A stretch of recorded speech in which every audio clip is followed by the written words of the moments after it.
Alhamdulillah, wassalatu wassalamu ala rasulillah Muhammad ibn Abdillah wa ala alihi wa sahbihi wa mawalah.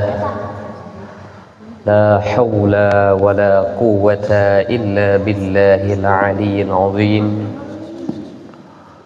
Allahumma hadina wa waffiqna fima tuhibbuhu wa tardah. Amma ba'd.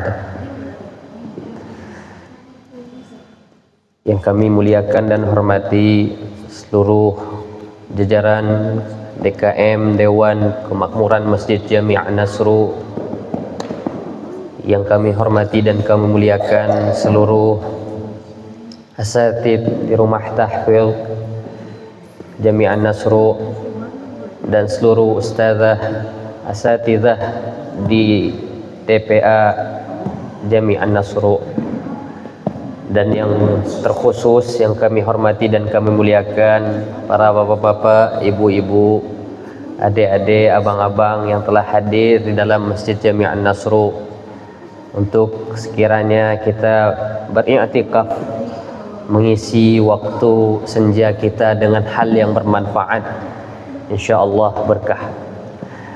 Para hadirin sidang thalabah rahimakumullah, Rasulullah sallallahu alaihi wasallam bersabda dalam satu hadis, inna lis-shaimi 'inda fitrihi da'watun la turaddu. Hadis ini adalah satu hadis yang diriwayatkan oleh Ibnu Hibban, hadisnya sahih. Rasulullah sallallahu alaihi wasallam bersabda, inna lis-shaimi, sesungguhnya lis-shaimi bagi orang yang berpuasa, inda fitrihi, di ketika dia berbuka puasa, da'watun la turaddu, doa yang tidak tertolak.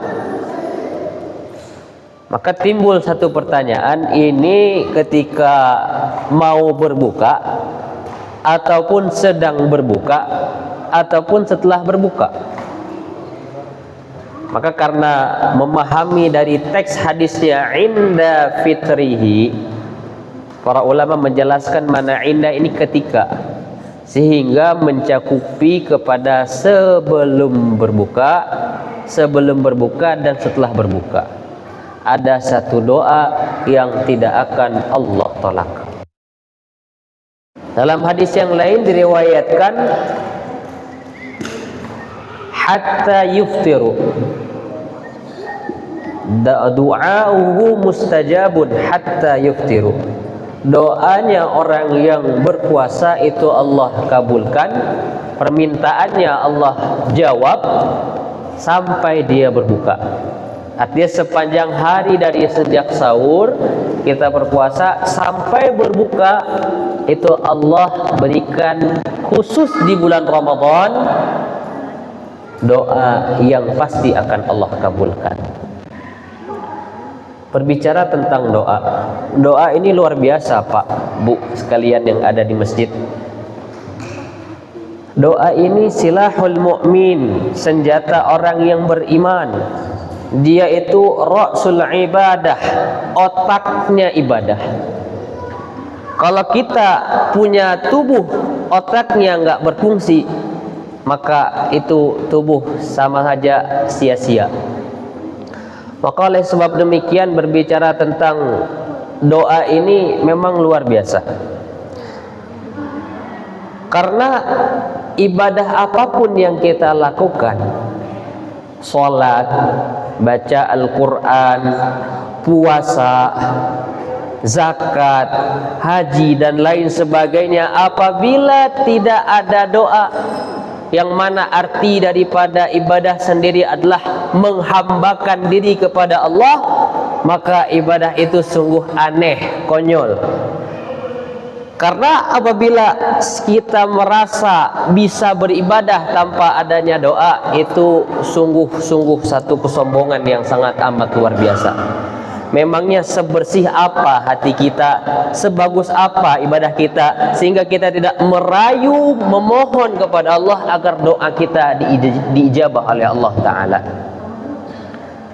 Beberapa hari yang lalu kami telah menjelaskan itu para sahabat, para tabi'in, mereka itu 6 bulan sebelum Ramadan, dari Rabiul Awal, Rabiul Akhir, Jumadil Ula, Jumadil Thaniyah, Rajab, Sya'ban, mereka memohon kepada Allah, berdoa kepada Allah, sampaikan kami ke bulan Ramadan. Kita minta untuk disampaikan bulan Ramadan. Mungkin ada yang minta sebagian, mungkin ada yang tidak, tapi yang nyatanya alhamdulillah Allah sampaikan kita ke bulan Ramadan. Kemudian mereka berdoa 6 bulan kemudian kepada Allah agar apa yang mereka ibadahi Allah terima. 6 bulan setelah Ramadan, Syawal, Dzulqa'dah, Dzulhijjah, Muharram, Safar, mereka berdoa 6 bulan setelah Ramadan agar apa yang mereka ibadah di bulan Ramadan Allah terima. Maka kalau kita biasanya sholat karena merasa kita masih baik, kita berpuasa karena kita merasa kita kuat dan mampu, kita membaca Al-Quran karena kita merasa kita mampu. Tetapi kalau kita berdoa, apakah kita masih merasa kuat, merasa hebat, merasa mampu? Tentu tidak. Dalam berdoa kita akan merendah serendah-rendahnya, kita memohon, kita merayu kepada Allah. Kalau di dalam doa kita merasa mampu, kita merasa kuat, kita merasa hebat, ini bukan doa namanya, tapi mendikte Tuhan, ngatur Tuhan.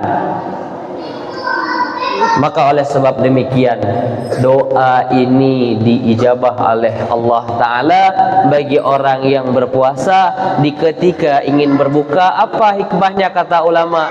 Karena di saat kita berpuasa tubuh kita lemah. Saat kita berpuasa kita merasakan bahwa sungguhnya kita ini bukan apa-apa. Allah lah yang maha besar, kita ini kecil. Allah lah yang maha kuat, kita ini lemah. Kita butuh Allah, Allah tidak butuh kita. Baru beberapa jam kita tidak makan, tidak minum, sudah seperti ini kondisi kita. Maka ketika kita merendah serendah-rendahnya memohon kepada Allah di dalam kita berpuasa, lebih-lebih lagi di saat ingin berbuka, di ketika berbuka dan setelah berbuka, itu satu doa yang tidak akan Allah tolak. Apalagi misalnya kita masih punya orang tua, masih punya ibu. Itu siapa yang punya permohonan baik masalah karirnya, jodohnya, tentang ampunan atas dosa-dosanya, agar selamat daripada fitnah akhir zaman, agar mati dalam keadaan iman husnul khatimah, dicatat. Coba dibikin list 1, 2 sampai sebanyak mungkin, kemudian serahkan kepada ibunda yang tercinta. Wahai ibundaku, tolong doakan anakmu dengan doa yang telah tertera di sini. Di ketika bulan Ramadan ini waktu yang sangat Allah jamin mustajabah. Lebih-lebih lagi ketika ingin berbuka, lebih-lebih lagi di 10 malam terakhir di bulan Ramadan, lebih-lebih lagi apabila tepat di malam Lailatul Qadar. Maka kata Ibnu Mas'ud radhiyallahu an, siapa yang Allah berikan kesempatan untuk berdoa, maka pasti Allah kabulkan. Karena firman Allah Ta'ala dalam Al-Quran, wa idza sa'alaka ibadi anni fa inni qarib ujibu da'watad da'i idza da'ani falyastajibu li wal yu'minu bi la'allahum yarshudun.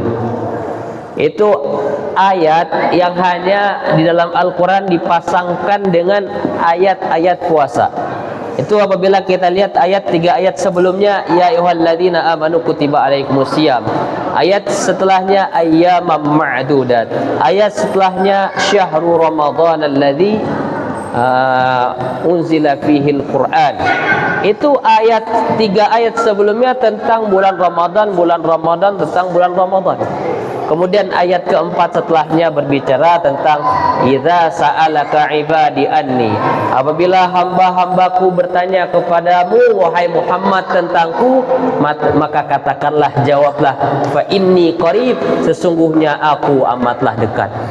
Ujibu da'watad da'i, aku akan ijabah, jawab, kabulkan semua permintaan-permintaan hambaku yang berdoa kepadaku.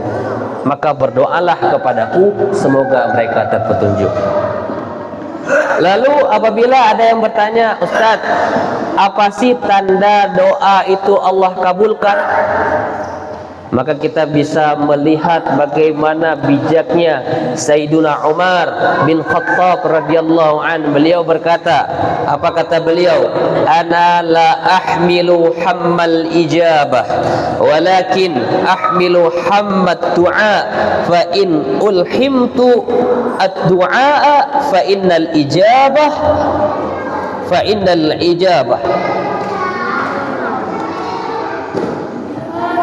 fa innal ijabata ma'ah.